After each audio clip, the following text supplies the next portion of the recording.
Well, hello there, folks. I do hope you're all well. Now, folks, if you've been following me for a while, you know I'm more about criticism than praise.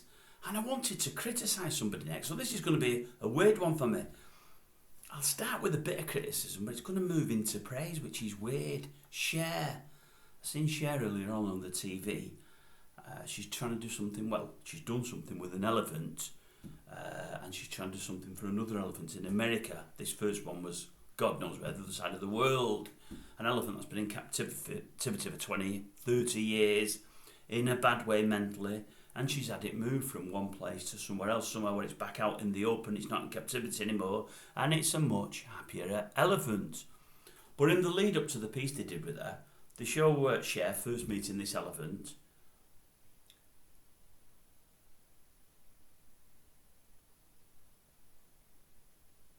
No, it's not frozen. I'm trying to think of the name. I can't think of what the name is. Who talked to the animals? Dr. Doolittle. I know you'll have thought it froze then, but it never. That was just me. It just wouldn't come. And I thought, I'll make a 5 or 7 seconds of the fact that I don't know what I'm doing. And I thought it'd be funny. I hope you did. Anyway, she's doing the old, I forgot it again, Dr. Doolittle. She's actually singing to the elephant. I mean, he talked to him. I don't think he ever sung to him. And I think Cher'd be wishing she never sung to one again. It sounded pretty bad, to be honest with you.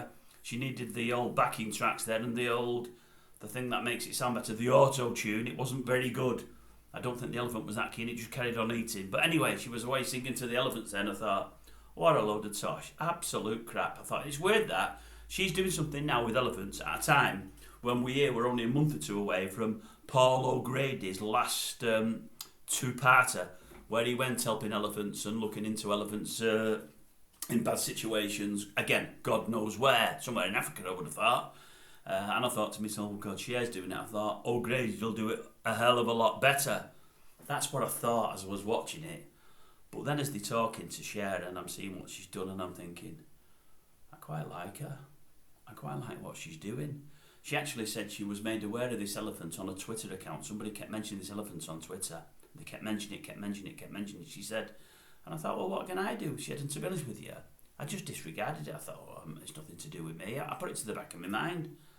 Then one day it just hit me and I thought, well, I can help it. I should be able to help it. I've got the money to be able to help it, but I don't know much about elephants and shit. And I thought to myself, I remember being with one bloke many a year ago.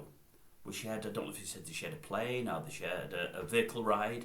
And he was an elephant conservationist. And I thought, he could probably help. She said, and I thought, the hell with it. And she said, got hold of his number, picked up my phone and rung him.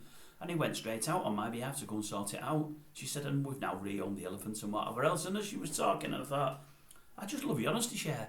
I love the fact that she's honest enough to say, I just kept thinking, oh, I'm not bothered. Put it to the back of my mind. And then I thought to myself, really, I should do something about this. And she said, I felt great now since with doing it. I feel good for myself that I've done it. I'm obviously happy for the elephant because the elephant's in a much better place mentally. I think the elephant's even got a partner, not had a partner or a friend for many a year. And now on the back of that, she's trying to get one out of a zoo, I think in America, that's been there for 35 years under captivity. Anyway, I thought it was a good story, but more than that, they got talking to her about various things.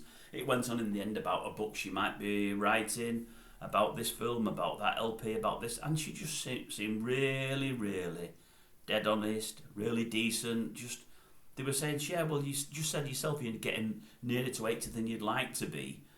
They mentioned dyeing your hair, they mentioned this and they mentioned that. She took everything in good part, and I thought, bit of a trooper you, Cher. I'm not so sure about singing to elephants, I'm not sure that's your vocation, but other than that, I thought it was a cracking interview.